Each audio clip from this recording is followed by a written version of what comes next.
Conaré, Buonasera. buonasera a te. Finalmente riusciamo a rincontrarci dopo quasi un anno e mezzo dalla nostra prima e ultima intervista. Da quel momento la tua vita possiamo dire tranquillamente che è cambiata.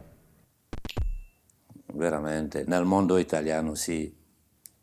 Per quello che riguarda la società civile italiana, penso che questa intervista ha permesso a molte persone di capire di cosa parlavo da anni riguardo ai Franco Sefa, perché prima di te facevo quasi tutto in francese.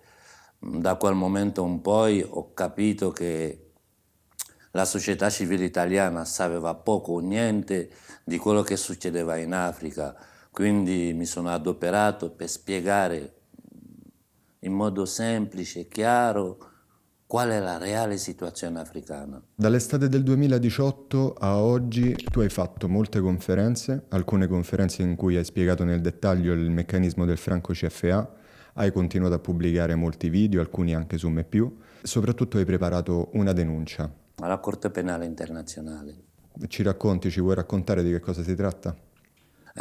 Dopo la risposta della Corte Penale Internazionale ho lavorato ampiamente, cioè ho preso quasi un anno per accumulare più prove, più documenti. Ho fatto la traduzione sia in italiano che in inglese, che presto metterò in rete, poi vedremo cosa risponderà la Corte. In base a questo capiremo sia una Corte Penale Internazionale o sia una Corte Penale dell'oligarchia. Perché? Che cosa chiedi tu alla Corte? Ho portato tutta la documentazione, oltre alla testimonianza di molti africani, sia le motivazioni dell'immigrazione di massa che vediamo. Io non la chiamo immigrazione, la chiamo deportazione di massa, e poi più avanti potrò dare i motivi per i quali dico che è una deportazione di massa, perché se ci limitiamo a guardare la cosa dalle coste libiche verso l'Italia non capiamo niente di tutto quello che succede a monte. Invece dobbiamo partire dal perché arrivano lì, come arrivano lì, dopodiché possiamo dire cercare quali sono le soluzioni. Però le soluzioni sono semplici, come lo vado sempre ripetendo, basta smettere di depredare l'Africa, perché finché l'Africa sarà messa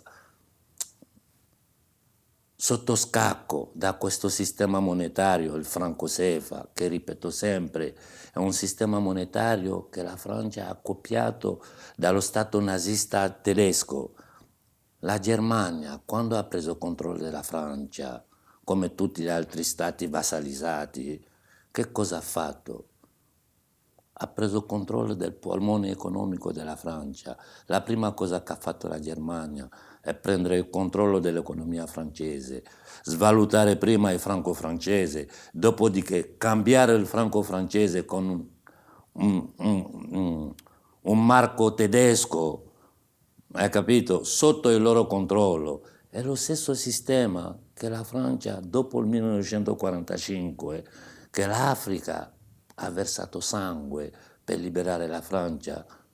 Il 25 dicembre del 1945, con un decreto, De Gaulle ha applicato lo stesso sistema agli africani. I 15 paesi di cui parliamo, cioè i paesi dell'Africa dell'Ouest, dell'Africa centrale e delle isole Comoro, ha applicato lo stesso sistema che permette alla Francia praticamente di arricchirsi gratuitamente alle spalle del popolo africano. Ma secondo te perché si continua a puntare l'attenzione solamente su quel pezzettino finale del fenomeno, tutto quello che ruota intorno all'accoglienza, diciamo, e all'integrazione, per come la chiamano, che poi integrazione bisogna vedere quanto lo è. Perché si continua a puntare l'attenzione, secondo te, solo su quello? Per deviare l'opinione pubblica, perché se la gente comincia a capire veramente le cause che provocano l'esodo dei giovani africani, diranno fermatevi, e loro non si possono fermare perché vivono della carne e del sangue del popolo africano e sono riusciti a fare questo imponendo ai popoli africani questa moneta criminale d'origine nazista per continuare la colonizzazione. Sei d'accordo con me sul fatto che questo fenomeno viene sfruttato nella stessa maniera, anzi con modalità diverse, ma allo stesso livello, sia da chi sta da una parte sia da chi sta dall'altra degli schieramenti politici? Certo, e questo l'ho sempre detto. Secondo te perché mi sono sempre tenuto alla larga dei politici? Mi hanno cercato tutti, dalla sinistra alla destra. Però io, sapendo che fanno tutti parte di un gioco, che sono tutti sotto la cupola di questo potere transnazionale finanziario, non posso affiancarmi a nessuno. Però c'era una forza politica in cui avevi creduto.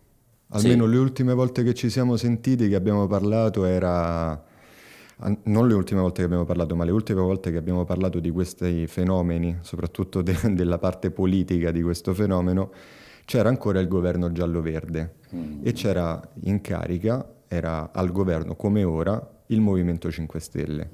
Solo che non era alleato con i vari Maratin, i vari esponenti del PD che hanno negato per tanto tempo questo fenomeno, anche semplicemente quello del Franco CFA, veniva definito una bufala da Maratin. Hai detto anche sempre un sacco di belle cose, diciamo, sul Movimento 5 Stelle per come si era approcciato alla situazione. Poi, anche se avevo qualche riserve, conoscendo come funziona la politica, però ho apprezzato molto il coraggio che hanno avuto i giovani politici italiani a denunciare una cosa che dura da 75 anni. Il sistema monetario criminale franco-sefa, tutti sapevano, a parte i popoli, tutta l'oligarchia lo sa, l'hanno tenuto nascosto, hanno fatto in modo che nessuno... Guarda che anche certi professori della Bocconi non sapevano nulla del franco-sefa. ma secondo te la lotta del Movimento 5 Stelle sul Franco Sefa è finita? Da quello che sto vedendo, da quando la Francia ha richiamato il suo ambasciatore a Roma, non se n'è più parlato. Era a gennaio di quest'anno, del 2019 più o meno. Del franco sefa non se ne parla più, si parla solo di accoglienza e di non accoglienza. Quando il problema non è quello, siamo centinaia di milioni in Africa. Finché noi saremo costretti a stare in questa nuova forma di schiavitù, perché schiavitù è e nient'altro,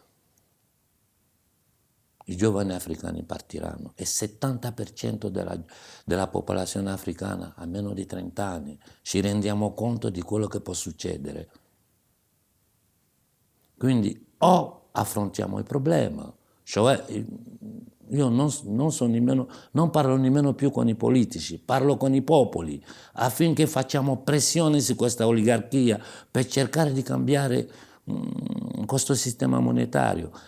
Ai popoli però è stato raccontato che si sta cercando di uscire dal franco CFA con una nuova moneta che si chiama ECO.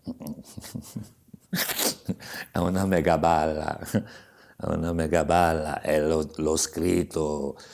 Chi va a vedere nel mondo africano quello che sta succedendo riguardo all'eco, perché è tutto censurato, si renderà conto che è una mega menzogna. Noi abbiamo chiesto che la Francia esce. Uno, la nostra moneta non deve più essere battuta in Francia. Due, la Francia deve uscire totalmente dalla moneta africana. Beh, niente di questo succede. L'eco continuerà a essere battuto in Francia, le istituzioni rimangono gli stessi, i principi di questa moneta rimangono gli stessi, non è cambiato nulla, hanno solo cambiato il nome. E perché l'hanno fatto? Perché si sono reso conto che una discussione che era tenuta da una elite africana al 99% corrotta è arrivato al basso popolo.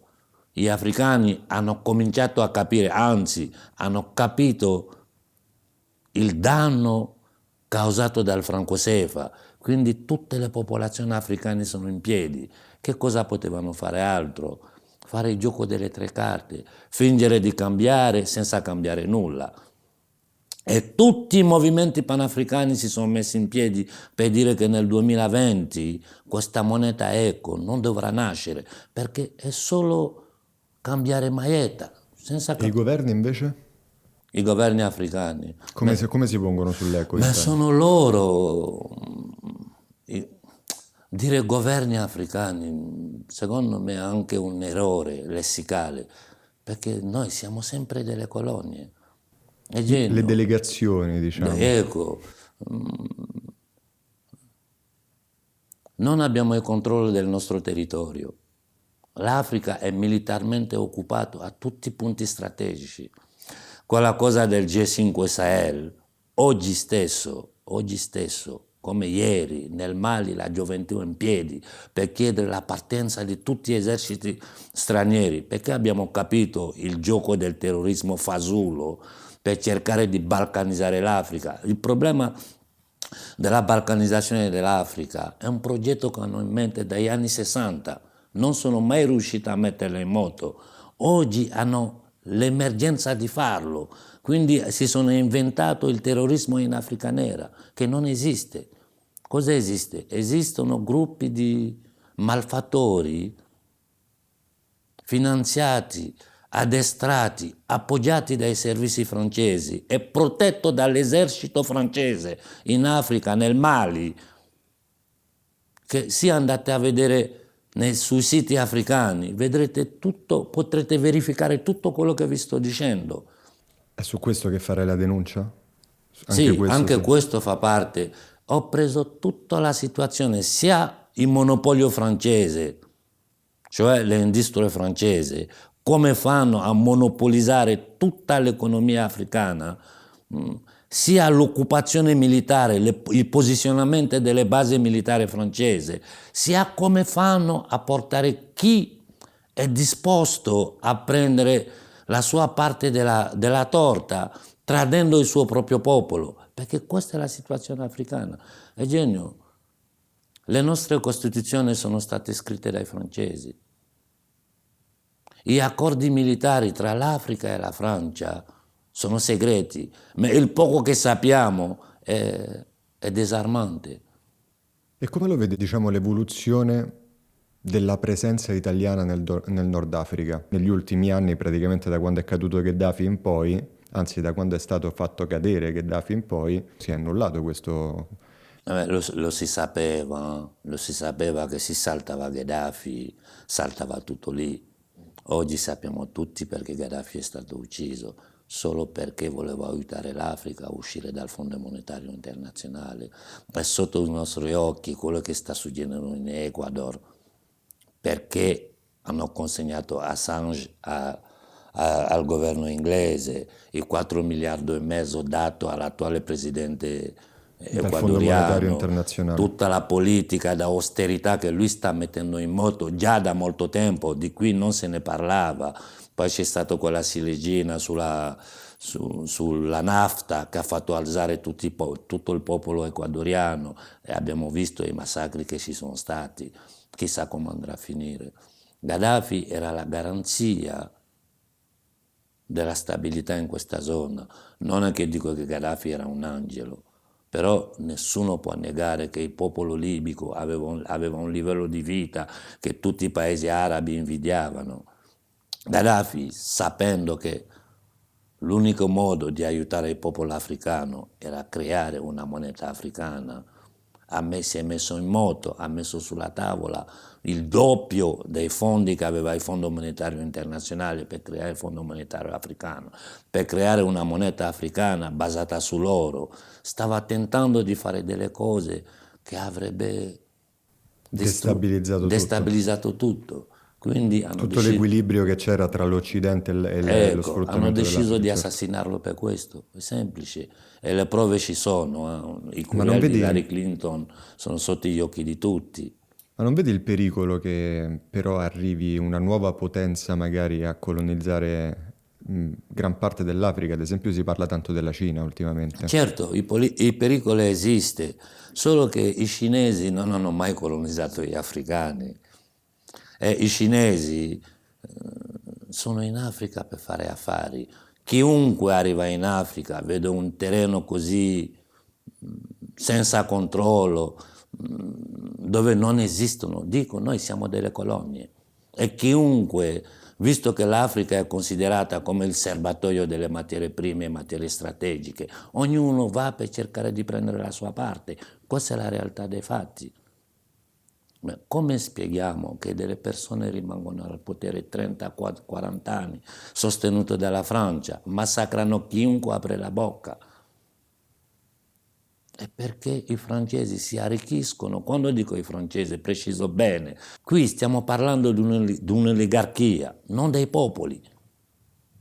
E la prova ce l'abbiamo sotto gli occhi. È un anno che il popolo francese è per strada.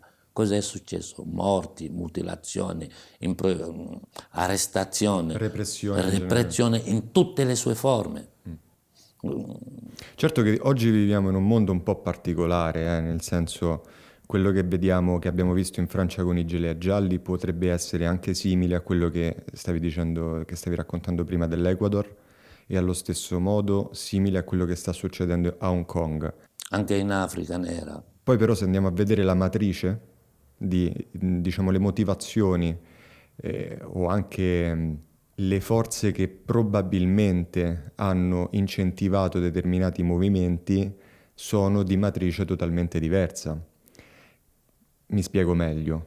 A Hong Kong probabilmente di spontaneo c'è molto poco, perché lì ci sono degli interessi nella destabilizzazione della politica interna cinese e mantenimento di alcuni poteri che sono stabili, presenti all'interno di Hong Kong, che non sono paragonabili alla situazione, ad esempio, in Francia. Come le primavere arabe. Esattamente.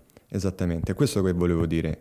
Essendo un momento molto complesso, ora tu hai trovato una chiave di lettura per poter decifrare questa tipologia di eventi o dobbiamo continuare ad andare avanti in balia? Io penso che stiamo assistendo a una lotta gigantesca tra due poteri, due visioni di come arrivare a quello che chiamiamo tutti il nuovo ordine mondiale.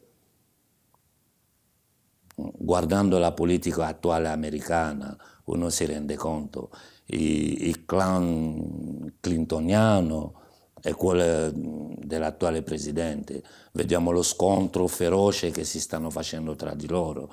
Quindi ci sono due visioni di come arrivare a un unico progetto, però nella sostanza sono gli stessi poteri che lottano tra di loro e l'umanità è in mezzo a questo. Eugenio, io penso che è proprio il paradigma nel quale viviamo che deve cambiare. Sarà un lungo processo. Urgentemente quello che bisogna fare, parlando del mio popolo, è uscire da questa moneta criminale, perché finché l'Africa sarà in questa situazione, in questo sistema monetario, economico, in questo monopolio francese, fra virgolette, sono costretto di precisare, dell'oligarchia francese e della sua oligarchia industriale, i paesi africani moriranno di fame. Basta vedere un po' i principi di questa moneta per capire che è metterti le catene invisibili. Tutto qui. L'Africa è un campo di concentramento a scala continentale. Ci ricordiamo tutti di Auschwitz. Ecco, è Auschwitz su 31 milioni di chilometri quadrati, quello che succede in Africa. Sarà un po' forte, però bisogna spiegare, a fare capire meglio alla gente in che condizione sta il popolo africano.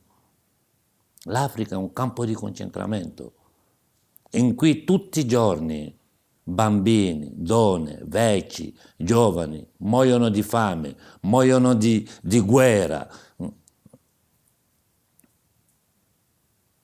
Chiunque dice che ci sono stati in Africa sta prendendo il mondo intero in giro. L'Africa come la conosciamo, questi stati escono dalla conferenza di Berlino, dove l'oligarchia, la stessa oligarchia occidentale, si è riunita e ha diviso l'Africa come una torta. Ognuno si è preso la sua parte. Qualcuno ha cercato di dare un po' di respiro al suo territorio, come fanno gli inglesi, sono molti soft, ma i francesi hanno una violenza inaudita, perché affamano proprio. Guarda che Lo sai che qualcuno mi ha scritto che tu quando parli in francese dici cose razziste nei confronti del popolo bianco, mettiamola così, delle popolazioni bianche. vabbè, che trovai testo dove ho scritto qualcosa e ne discutiamo. Quello che scrivo è tutto in rete, quindi chiunque lo può leggere. Ma guarda che è solo un modo di cercare di dare discredito alla lotta che stiamo facendo. Hanno cercato di negare il Franco Sefa, non riescono. Allora cercheranno in tutti i modi di discreditare la mia persona, perché sto diventando un problema per loro.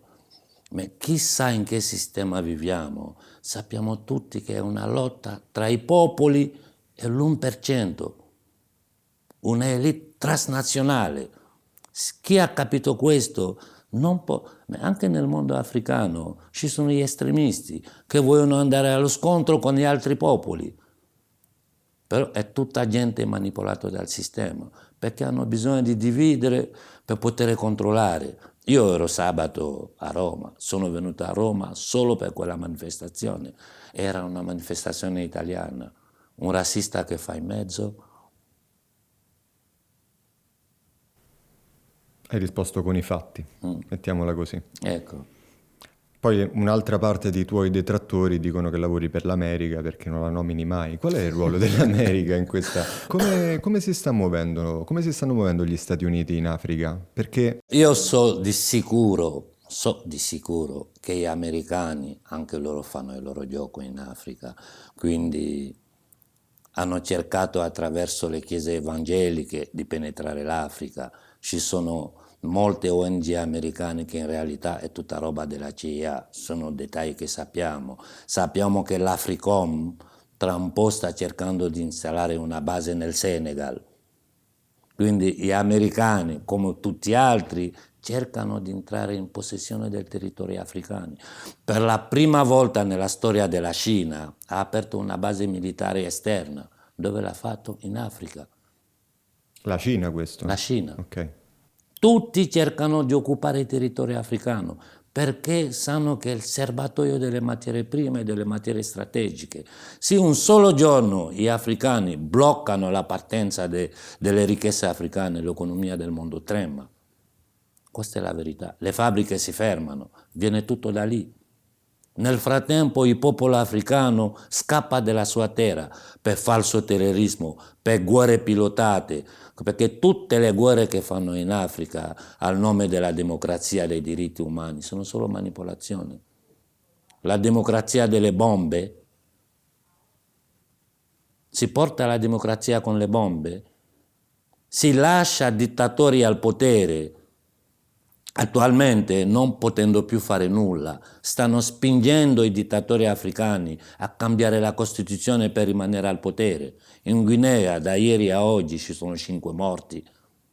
La popolazione è ancora per strada.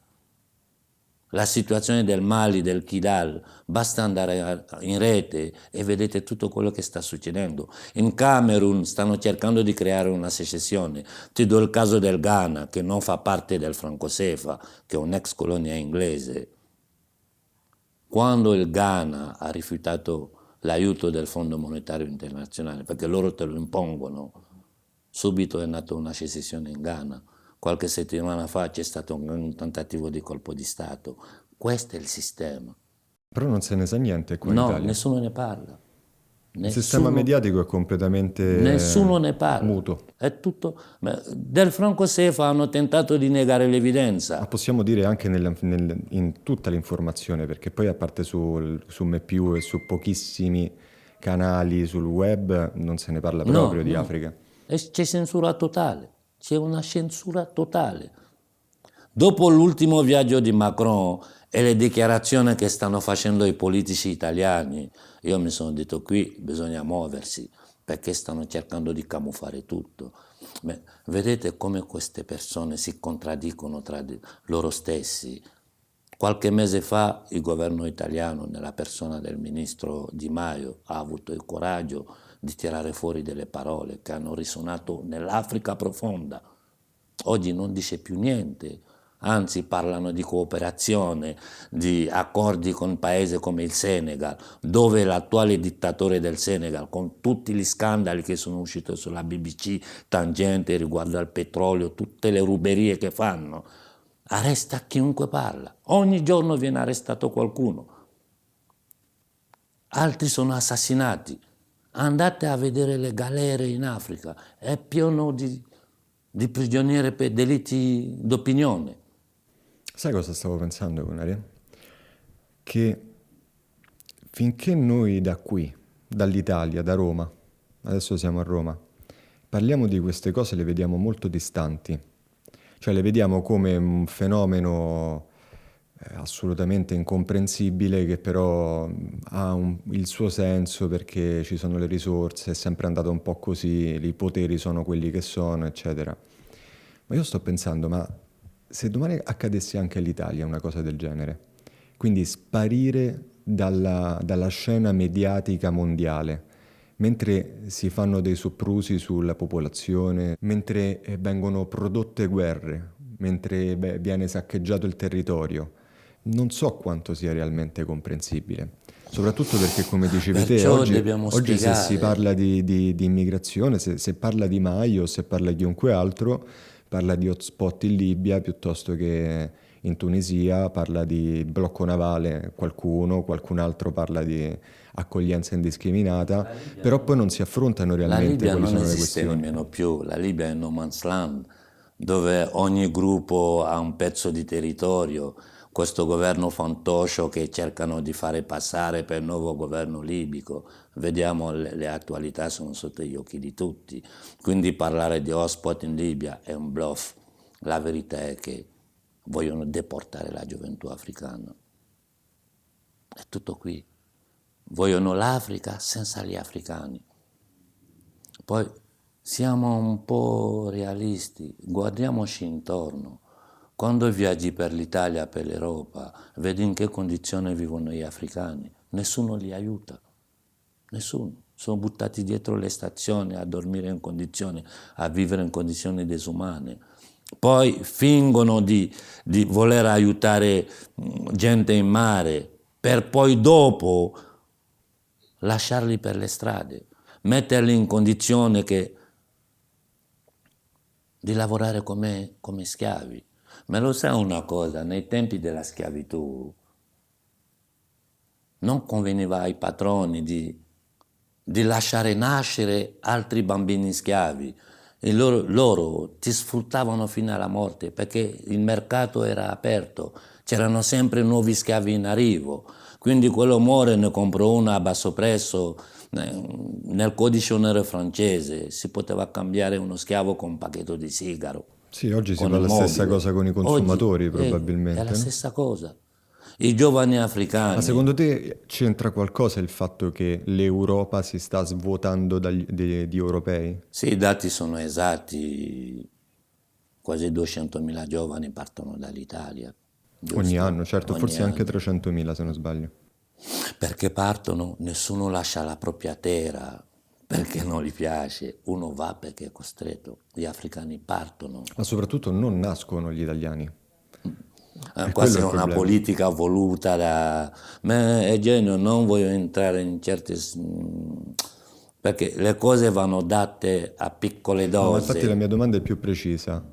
Secondo te, questo sistema che viene attuato in Africa quotidianamente è anche dovuto al fatto che non nascono più europei e quindi c'è bisogno di popolazione che sia consumatore, produttore, cittadino in qualche modo, che sia ingranaggio di un determinato sistema? Sì, ma anche se nascono i bambini in Italia, però quelli che ci sono perché partono? Questa è la vera domanda. Sì, quello che ci sono, i giovani italiani rimangono e che c'è bisogno di altre persone. Uno può dire, vabbè, abbiamo i giovani in piena occupazione, abbiamo bisogno di gente per lavorare. Li facciamo arrivare dai canali ufficiali, con i visti, con cose. Ma i giovani italiani partono. I giovani africani affamati sotto le guerre, sotto la dittatura, scappano. Una sigaretta in Africa è un lusso. Ecco, a proposito di questo però, come mai secondo te si dice nei telegiornali, nei comizi politici, abbiamo bisogno di immigrazione perché c'è bisogno di manodopera, perché c'è bisogno di persone che pagano le pensioni ai nostri anziani, eccetera, eccetera, eccetera, e poi non si sviluppano quei canali ufficiali per far È venire... una menzogna, una menzogna.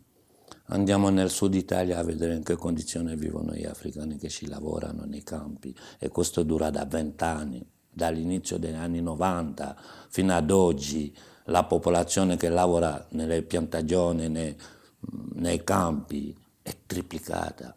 Vivono in condizioni nelle case abbandonate, in mezzo alle foreste, senza nessun diritto.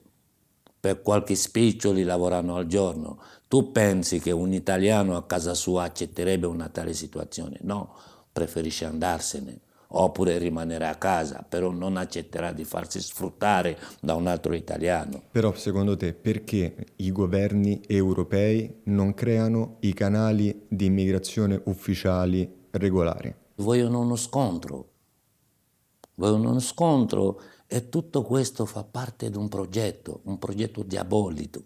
Quando c'era ancora il governo Conte 1, tutti i giorni lo ripetevo: o cerchiamo di fare qualcosa o qui ci sarà uno scontro tra poveri, perché i poveri italiani massacrati dal sistema se la prenderanno con i poveri africani che scappano da questo campo di concentramento che è l'Africa, per cercare almeno di avere un pasto al giorno, che secondo me è perché non sanno le realtà dell'Occidente attualmente.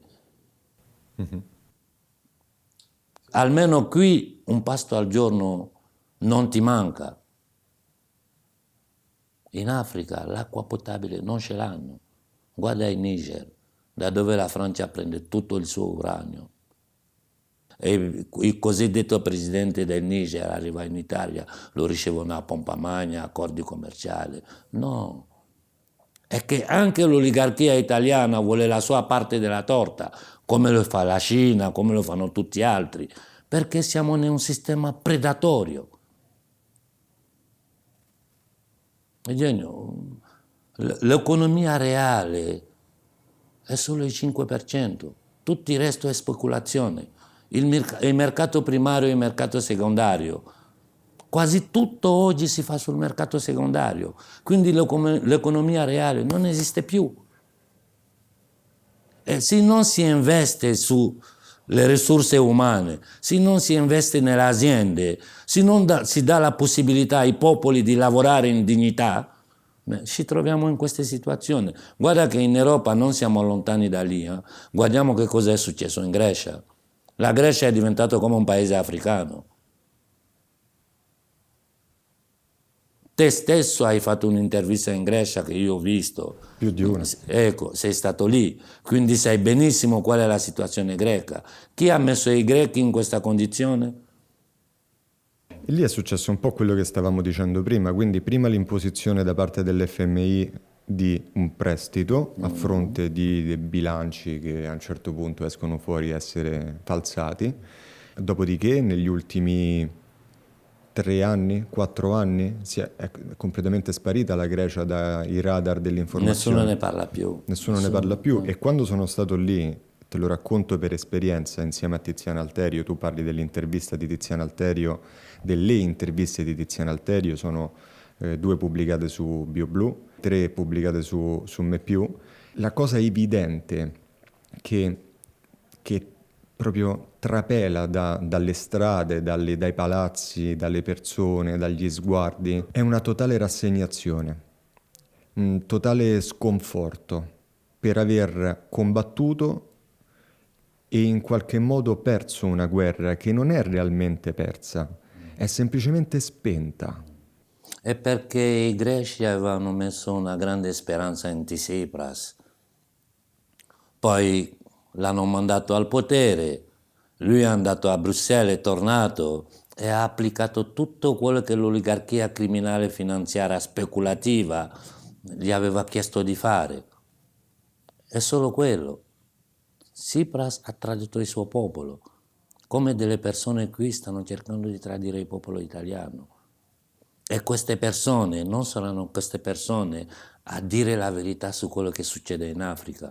Uno dei motivi per cui io mi sono aggiunto alla manifestazione della società civile italiana e ho anche detto nelle diverse interviste che ho lasciato, abbiamo una sola chance, creare un cordone umanitario, una cintura umana di tutti i popoli contro questa piccola oligarchia che sta affamando il mondo intero. Abbiamo appena parlato dell'Ecuador, vediamo quello che è successo nel Venezuela. È sotto gli occhi di tutti. L'attacco alla Siria. Tu hai un'idea di come si possa veramente uscire da questo paradigma? Che secondo me l'unico modo per poter uscire da un paradigma è crearne uno nuovo, altrimenti non se ne esce. Hai un'idea di Prima di tutto prendere coscienza della situazione nella quale siamo e per quello bisogna parlare ai E per popoli. quello stiamo qui. Ecco, spiegare quello che succede dietro le quinte. Guardate che cosa hanno fatto a Julian Assange.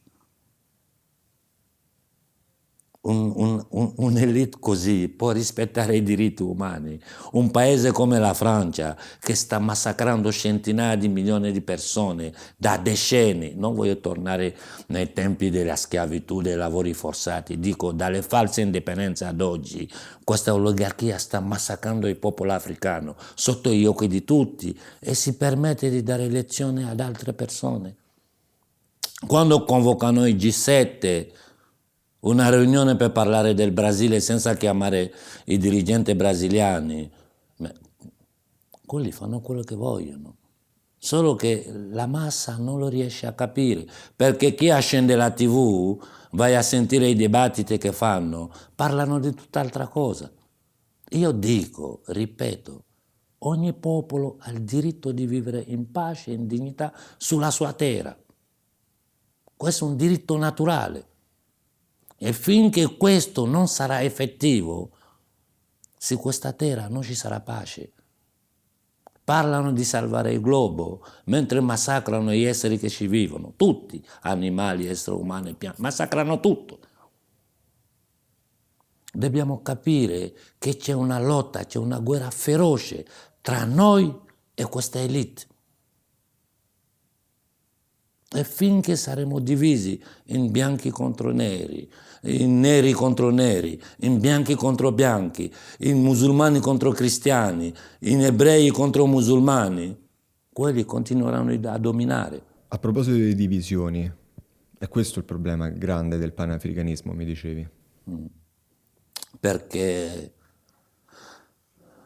come sempre, il sistema crea, come creano il falso terrorismo, così creano i falsi movimenti panafricanisti. Oppure vedono una persona che veramente è capace, lo comprano.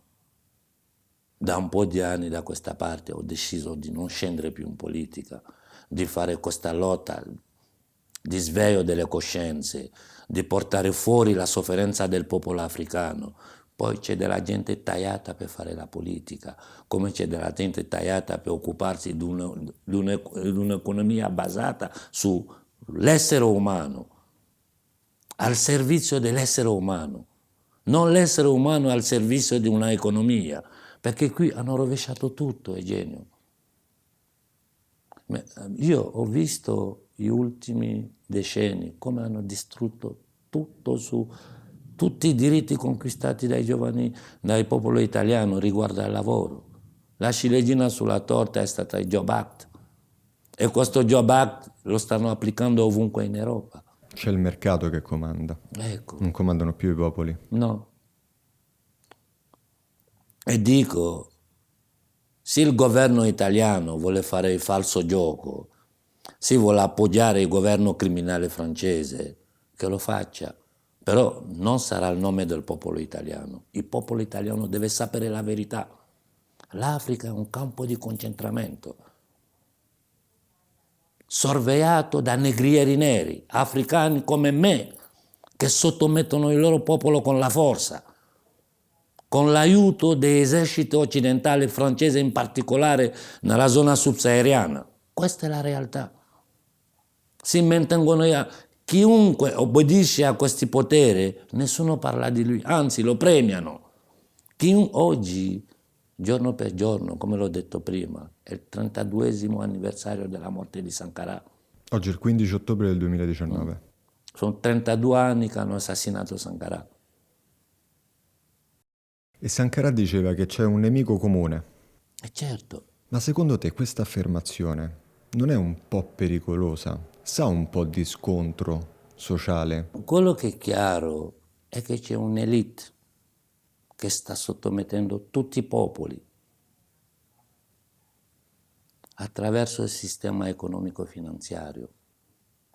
Oggi in Europa si sente di più, perciò i francesi sono per strada, perciò gli italiani hanno cominciato a manifestare, ma noi viviamo in questo in modo 1000 volte più violento da decenni. Io su questo sono d'accordo, sono un po' meno d'accordo sul fatto che siano le elite che impongano questo. Secondo me gran parte della responsabilità ce l'abbiamo anche noi, dandogli potere a queste elite. Con le TV hanno il controllo, l'informazione che dovrebbe dare i giornalisti veri, i media veri, il lavoro che tu stai facendo adesso, loro non lo fanno. Però c'è anche, e sono d'accordo Spaventano con te, i popoli con lo spread, che è una bufala. e sono d'accordo con te, però c'è anche da dire che accendere la televisione è una scelta. Sì, però è genio. La gente va a lavorare, torna la sera, accendi la TV per guardarti un film, per sentire un po' le informazioni, quello che succede. E ti senti dire le stesse cose come se fosse a rete unificata. Vai su Rai 1, il dibattito è accoglienza o non accoglienza. Rai 2, Rai 3, Mediaset, la 7. Senti sempre le stesse cose. Una menzogna ripetuta tante volte diventa una verità. Chiaro? Al punto che nessuno si ferma per chiedersi: ma perché questi africani scappano dalla loro casa? Ma l'Africa come è stata, come questi stati sono stati creati? Quelli che sono al potere, chi sono realmente? Qual è il loro percorso umano e professionale? Qual è il ruolo, per parlare della nostra zona, della Francia nell'economia africana? La gente non sa, per esempio, che tutti i piccoli meccanismi che la Francia ha messo in modo subdolo per avere il controllo delle banche centrali africane. Oggi le cose stanno fuori, però ancora molta gente deve capire veramente quello che succede in Africa. Quindi noi dobbiamo spostare il dibattito da accoglienza a non accoglienza a quello che succede sul terreno africano. Perciò ripeto sempre, l'Africa è una Auschwitz a dimensione continentale, cioè un campo di concentramento di 31 milioni di chilometri quadrati. Tutto quello che dicono riguardo all'Africa sono menzogne. Non esiste una democrazia, non esiste nemmeno uno Stato. Il nome dei paesi africani sono stati dati dai coloni. La Costa d'Avorio non si chiama la Costa d'Avorio. Dobbiamo partire dall'inizio per fare capire alla gente qual è la situazione reale. Però l'opinione pubblica si alza perché vede delle navi, gente che muoiono in mare. Ma è una vergogna. E si parla solo del Mar Mediterraneo, nessuno parla della frontiera con l'America. Lì ci sono migliaia di africani bloccati nel Messico, mi chiamano tutti i giorni, mi mandano video, mi spiegano quello che succede. Gli ho promessi che ne avrei parlato, però sono così preso da tante cose che ancora gli avevo promesso anche di chiamarli, non l'ho ancora fatto. Da tutte le parti la gente scappa per cercare di entrare in Europa, perché loro lo vogliono, perché lo vogliono. Se non vogliono, dall'Africa subsahariana nessuno si muove. Perché i giovani maliani 2 giorni fa hanno attaccato una base militare francese? Perché hanno capito che questa base militare sta lì per cercare di dividere il loro paese. Balcani, come hanno fatto nel Sudan, hanno diviso il Sudan in 2, Sudan del Nord e Sudan del Sud. Il Sudan del Sud è pieno di petrolio. Io so oggi con certezza che un paese povero come il Senegal, in realtà il senegalese per trovare vivere, per decenni senza che nessuno lavora, solo dal ricavato delle ricchezze che hanno.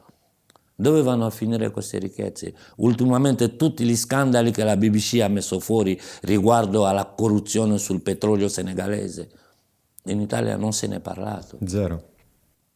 Perciò ti ho sempre detto, in privato te l'ho detto, Eugenio, non mi piace essere chiamato leader, non mi interessa tutte queste appellazioni nominativi, no, io devo essere considerato come un africano incazzato, ma molto incazzato, perché questo crimine contro il mio popolo, che va avanti da decenni e decenni, sotto gli occhi di tutti, camuffato dalle istituzioni internazionali, che vanno a sedersi a manipolare delle ragazzine come la Greta, per parlare del clima e di tutto questo, salvare uomini in mare, quando nella realtà dei fatti l'Africa è in queste condizioni, perché all'Africa è stato imposto un sistema monetario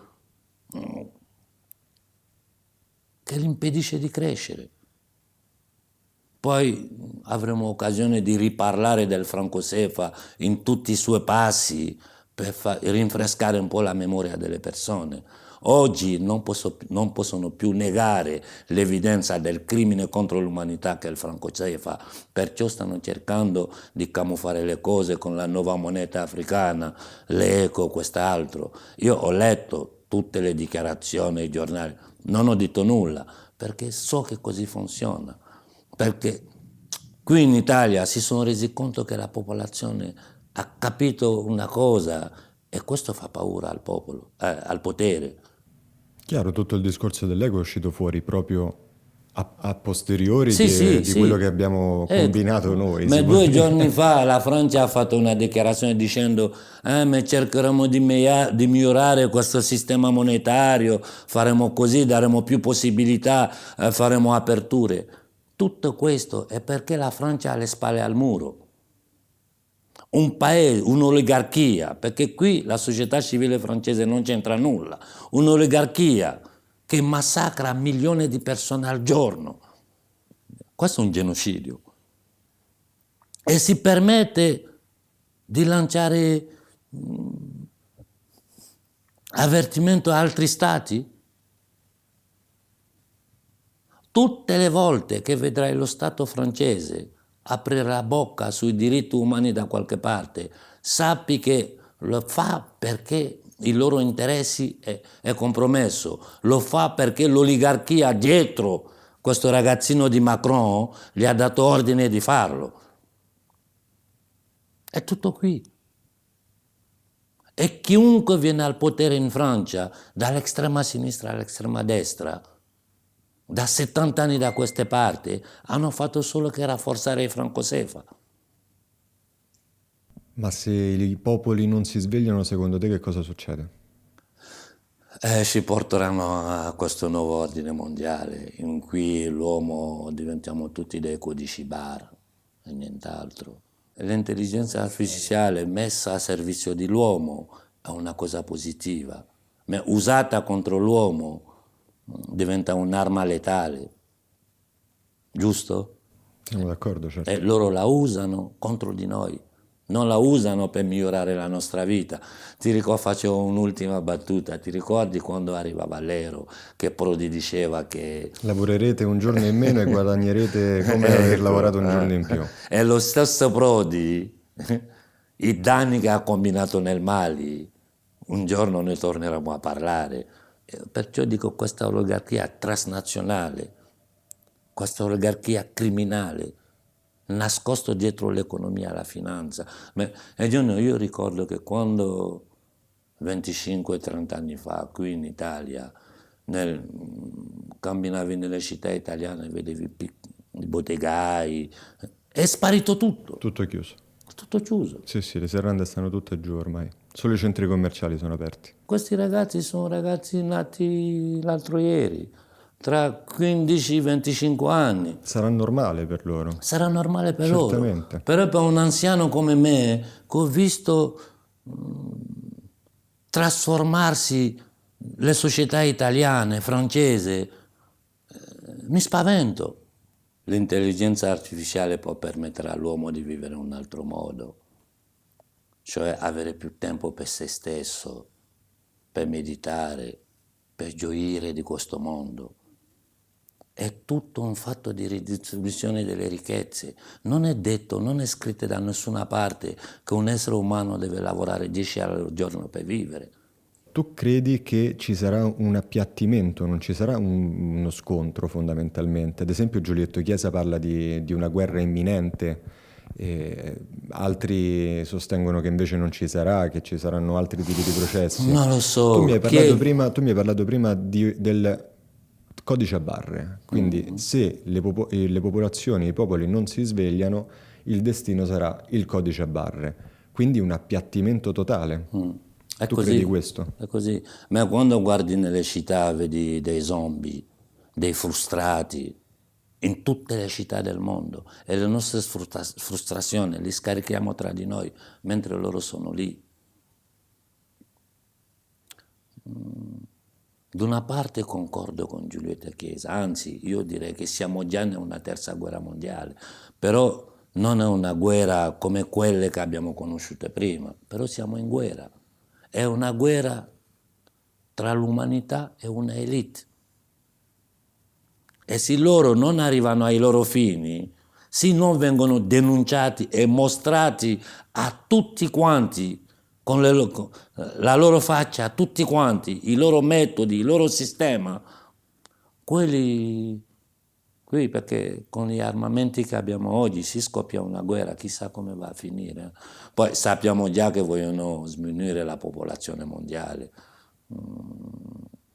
Vediamo un po' come le cose andranno, perché Per sminuire intendi diminuire di numero, certo, abbassare il numero. non lo nascondono nemmeno. Quando cominciano a dire che non c'è abbastanza, non ci sarà abbastanza risorse per l'umanità, è una menzogna. Una Beh, menzogna. sicuramente quella dell'aumento demografico incontrollato oggi è un tema che si Sì, sta è un portando tema, avanti. ma io parlo dell'Africa, sono 31 milioni di chilometri quadrati, ci sono 1 milione di terre che si possono coltivare, che solo l'Africa può dare a mangiare al mondo intero. Sia chiaro, come quando dico è un tema non dico che è un problema, ma è una delle questioni che si stanno affrontando a livelli di dibattito alti, quindi in Ma il questo momento problema è che quelli che... quel discorso che stavi facendo tu sulla diminuzione del numero della popolazione mondiale è un tema che si sta affrontando a livelli alti Certo, in questo momento. sì, sì. Perché fondamentalmente il problema poi, a parer mio, emergerà ancora più forte quando ci saranno quelle tecnologie fondamentalmente Nel 2050 gli africani saranno 2 miliardi. che renderanno inutile anche l'immigrazione degli africani, quando ci Dico, saranno saremo 2 miliardi. Un'estimazione a ribasso, perché chi dice che va a censire il popolo africano lo fa certo, approssimativamente, chiaro, perché non arrivi da tutte le parti. Immaginati 2 milioni di persone 2 miliardi di persone affamati. chiaro. E immagina che qui ce ne saranno tante altre che Ma saranno io allo stesso modo affamate. ho visto il benessere del popolo italiano 30 anni fa, ho visto come si viveva in Italia. Oggi guardo, mi dico Dio buono, o si svegliano adesso o qui finisce male. Però se avete dei politici che continuano a sopportare questo sistema criminale, che deviano il popolo, che mettono italiani contro italiani, lasciamo perdere gli africani, come va a finire? L'unico problema per fermare l'immigrazione è liberare l'Africa. Finché l'Africa non sarà libera, nessuno fermerà l'immigrazione. Arrivano fino alle frontiere messicane, figuratevi al Mediterraneo.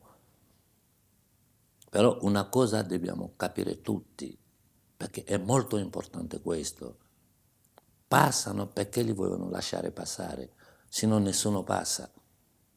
Si danno ordine ai loro governatori in Africa di non fare partire nessuno parte.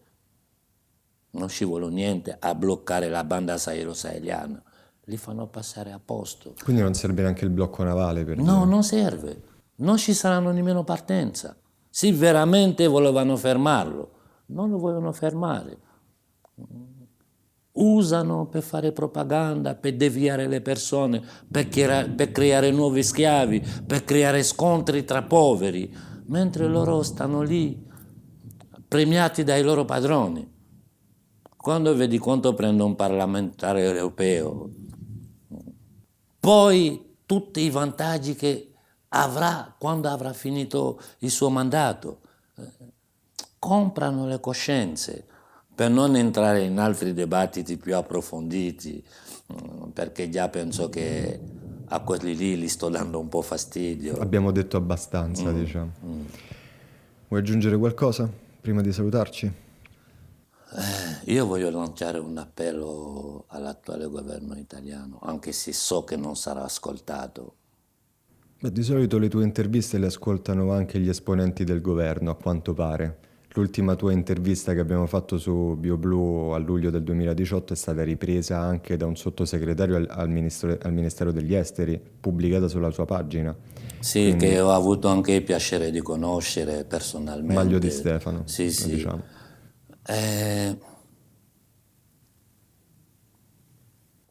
Dico al ministro Di Maio, deve continuare anche in modo diplomatico a fare pressione sullo Stato francese affinché questa moneta viene abolita, perché finché questa moneta sarà in vigore, tutti i discorsi che farete di aiutiamo l'Africa, questo, quest'altro, sono solo prese in giro. Starete solo a prendere in giro il popolo italiano e i popoli occidentali, perché, come davo come esempio prima, un vaso bucato, puoi mettere tutta l'acqua che vuoi dentro, non si riempirà mai. Questa è la situazione reale. Quindi è tempo di fare pressione sull'oligarchia criminale francese per fare finire questo crimine contro l'umanità. Intanto io aspetto per vedere quale sarà la reazione della Corte Penale Internazionale e dopodiché mi rivolgerò alle Nazioni Unite. Non vi dico cosa ho in mente ora, però sulla Corte Penale Internazionale non farà il suo lavoro.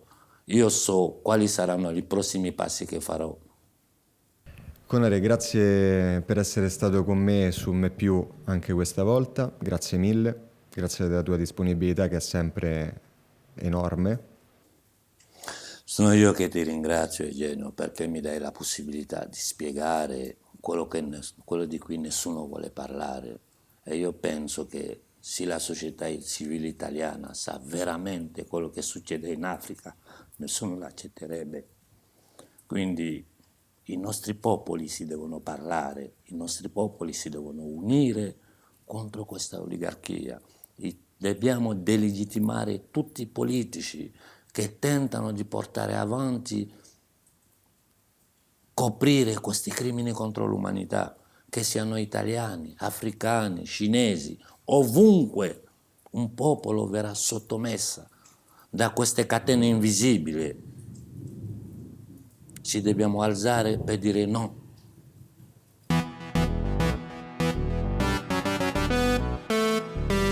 Ognuno deve mettere dietro la sua persona, dietro il suo ego e lottare per il futuro di questo paese.